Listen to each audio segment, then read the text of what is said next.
A lot of ups, a lot of downs, and some of the same old. What did we learn from Michigan versus Penn State? Let's get into it. Coming into this game, there was a lot of questions surrounding Michigan because this was the first game that Michigan was going to be playing without Jim Harbaugh under these sign stealing allegations. So Jim Harbaugh actually missed the first 3 games of Michigan's season with a recruiting scandal that was an imposed enforcement by the school, but now the NCAA is investigating whether or not he was stealing signs, and so this was the first game that Michigan was going to be without Jim Harbaugh, and we potentially do not know how long Michigan is going to go without their head coach. And the last thing that you want when going into a game without your head coach is to go up against a top 10 ranked team in the country. However, Penn State came into this game with a lot of questions of their own, primarily around how is their offense going to fare against another top 10 team? I mean, we all saw what happened in that Ohio State game where they were only able to put up 12 points in that game and Drew Allar struggled heavily. Well, it's looking like a lot of the same old. First, focusing our attention on the Penn State. Penn State has been a team that I've been paying attention to more and more throughout this season. I've just covered a lot of their games so far, and Penn State is a frustrating team. They have all the pieces on offense, at least on paper, to be a pretty good team, especially in the Big Ten, and they also have one of the best defenses, not only in the Big Ten, but in the entire country. However, like most teams in college football, Penn State is living and really dying by their quarterback play in former 5-star recruit Drew Allar. Now, don't get me wrong, Drew Allar showed a lot of promise this season. I mean, he's thrown 20 touchdowns to only 1 interception. However, he's done that versus primarily weaker competition. Besides the Iowa game where he threw for 4 touchdowns, in both the Ohio State and now Michigan game, he simply not only didn't show up, but he didn't show up at all. For all my Penn State fans out there, my heart is with y'all because it is tough to watch this team. There is so much good that you see week in and week out from this program. James Franklin has consistently shown that he is going to put Penn State in a position to win. It's just those critical games, the games versus the Michigans, the games versus the Ohio States that they need to win, those games where they need to step up if they want to just be in a New Year's Six bowl game. They always fall short. I don't know what it is. Specifically with this year, it's just been the quarterback play. In this game versus Michigan, Drew Allar was 10 for 22, only throwing 70 yards and had 1 touchdown. Now, he did have 10 carries for 49 yards and another touchdown, but that's barely more than 100 yards of total offense in this game. In a game where you know that Michigan's going to be coming at you, a game where you know that as the quarterback, you are going to need to step up and make some big time throws, put your team in that position to win, Drew Allar has not been able to do that. I'm not gonna lie, watching this game, even though Drew Allar is still technically a younger quarterback, he has a lot of games underneath his belt, and it's not like we're early in the season. We're deep into his sophomore year. There was not a single time, besides maybe that final drive before halftime where he ended up scoring, there was not a single time in this game where Drew Allar looked comfortable. He was looking antsy. He was looking like he was trying to get the ball out of his hands quickly. He was making unnecessarily poor throws. I mean, just not staying in the pocket, reading what the defense is giving him and delivering a strike. He was shorting all of his throws. He wasn't fully following through. He just simply did not look comfortable. On top of that, the throws that he did complete, they were not the most accurate throws. There are multiple out routes that he ended up throwing that he was throwing behind the receiver, which on an out route, everybody and their mother knows you cannot miss inside on outwards routes. Like, you're just asking to get that ball picked and taken to the crib. Now, his receivers were making some miraculous catches. I mean, just showing great showings of body control, but that's not where you can be missing. And in a game where you're going up against Michigan, you not only need to hit that throw on target, but you need to give your wide receivers a chance to make something happen after the catch. I would say almost every single throw that Drew Allar completed, he did not give his receivers a chance to make something happen. There were no yards after the catch in this game. And thankfully, Drew Allar didn't throw a pick. There was a play that very easily could have been an interception. I mean, you're talking about just if that safety catches the ball slightly differently, that's an interception. I mean, that ball was up in the air forever, and it was a poor throw too. Drew Allar has not stepped up in the big games when Penn State has needed him. They have the great backfield. I mean, they have such a phenomenal running game. I mean, in this game, 164 rushing yards.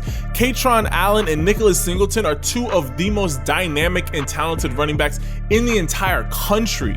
But when your quarterback is not able to do anything, it's very easy to scheme up against a team that's gonna love to run the ball. Like, Drew Allar has so much upside, so much potential. I mean, we've seen he's played well in this season. He's not going to give you great completion percentages, but he's not going to put the ball in harm's way. I mean, 20 touchdowns, only 1 interception. He's not putting the ball in harm's way. He's doing a good job of getting the ball into his receivers' hands when going up against weaker competition. He hasn't shown that poise, that confidence, that just level of calmness in these big time games when Penn State needs him the most. And this was a home game for him. So like, that's something that you really do not want to see. Like, if you're going up against a big team like a Michigan, if it was at the big house, that's one thing. This was in Happy Valley. Drew Allar, in his junior year, I'm not going to completely write him off because he's shown enough versus weaker competition that he has that ability to step up. You're going to want to see more of him in these big games versus primarily Michigan and Ohio State, and then next year USC and UCLA. And focusing on Penn State's defense, I mean, Penn State did everything that they could on the defensive side of the ball to stop Michigan. But when your offense is consistently getting 3-and-outed, barely moving the chains, you're constantly going to be putting Michigan's offense in great field position, and your defense is going to be on the field way more than your offense is going to be on the field. And I got to give Penn State's defense a ton of credit. Now, yes, did they give up 227 yards of rushing in this game? Yes. But what more can you expect? It wasn't like, honestly, Penn State's defense was doing a phenomenal job of keeping Michigan's offense somewhat contained. I mean, Penn State had them in this game pretty much the entire way through. It was just, you can only try and stop that Michigan run so many times before a big run's get a break. You can only try and just catch your breath so many times before a player's out of position. Penn State did everything that they could on the defensive side of the ball. And honestly, the fact that Michigan was only able to put up 24 points in a game that could have very easily gotten into the 30 and 40 club, Penn State's defense is elite. It's just their offense was just not helping them out this game. And now switching over to Michigan. Now, Michigan had their own questions in this game as well with their quarterback. JJ McCarthy was 7 for 8 for 60 yards and only threw the ball 1 time in the second half. Now, don't get me wrong. Like I said earlier, Michigan's running game was going crazy. 227 yards of rushing. Michigan was doing a phenomenal job of consistently keeping the ball moving, consistently moving the chains, wearing down Penn State's defense, keeping the ball, keeping the time of possession on their side. They had 5 more minutes of possession in this game compared to Penn State, but only throwing the ball 8 times when you have a Heisman candidate at quarterback, and then pretty much him being completely useless in the second half. I was very surprised that Michigan chose this approach. I would have thought that they would have tried to open up the passing game even a little bit. But like I said, Penn State has a phenomenal defense, and they were getting after JJ McCarthy in this game. They were getting in his face, creating a lot of pressure. But I mean, don't get me wrong. They ended up winning the game. Their running game was more than handling what Michigan needed on offense in this game. I don't think that Michigan's going to be able to do this versus Ohio State next week. Like, they're going to need JJ McCarthy to be able to step up and make the throws versus a tougher defense. I mean, you're not going up against you're not going up against an easier defense versus Ohio State.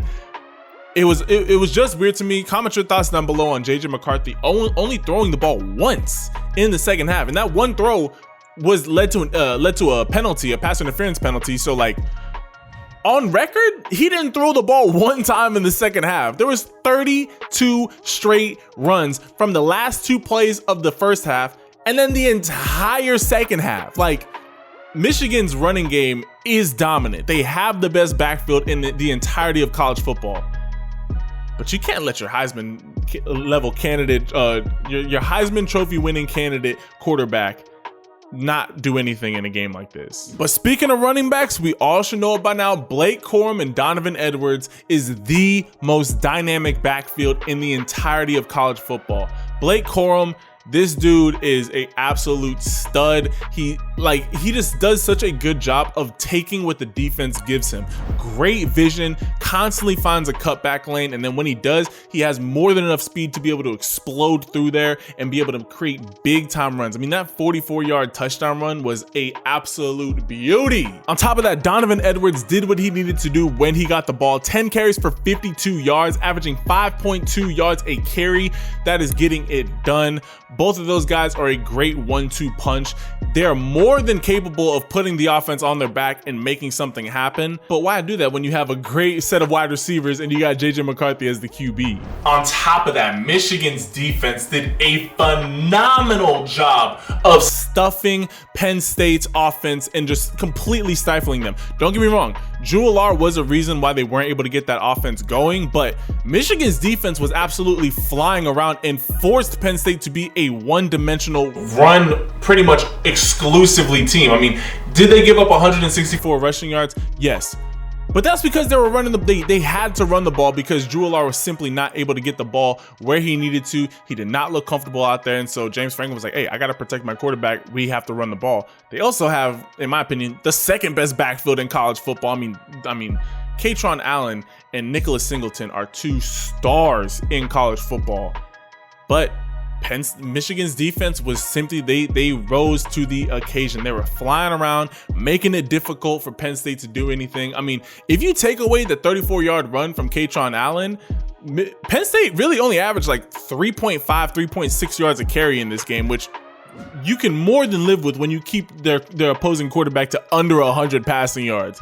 Michigan's defense did a phenomenal job of all around making Penn State's offense just go through a nightmare this Saturday. Overall, there's still going to be a lot of questions surrounding Michigan. Will Jim Harbaugh be back at the head coaching position for this upcoming Ohio State game? If not, how is the team going to react? What's going to be the game plan going into this big rivalry game? There's a lot of questions surrounding Michigan, but they have the team and they have the pieces to go out there and win yet again versus Ohio State. I'm excited to see that game. I'm excited for Michigan. It'll be an interesting one, but overall, Michigan, they're continuing to do the things that they need to do to get into the college football playoffs. And for Penn State, you got to step up versus the big teams. At least just make it a closer game. Drew Allar needs to go back into the film room, continue to get more comfortable in that backfield. I mean, he has to just be able to stay in front of the defense. Hey, no matter what you guys send at me, I'm going to process the whole field. I'm going to see what they're giving me. And if not, he's very athletic. I called him baby Josh Allen coming out of high school. Like, this dude, he can get up and run. He can make plays on his own. He just needs to be comfortable enough to also stand in the pocket and make those tough throws, make the throws with pressure in your face. Drew Allar, he's still learning. His junior year will really decide what type of quarterback that he is. Overall, all my Penn State fans, don't write him off just yet. I still see all of the talent that he has. He just has to calm down in the bigger games. I want to hear from all y'all though. Comment your thoughts and what did you guys learn from this Michigan versus Penn State game? It'll be very interesting to see. I'm excited to see next week's Michigan versus Ohio State game. I want you guys to comment all your thoughts down below. Leave this video a like and hit that subscribe button and turn your notifications and turn on all notifications. When you click that bell button, make sure it's gonna automatically put you to personalized. That means that they're never gonna send you a notification. You got to go to all notifications and that will send you every single last video that we have here on Sharpe Sports. I love and appreciate each and every single last one of y'all. And I will catch you guys in the next video. Ciao.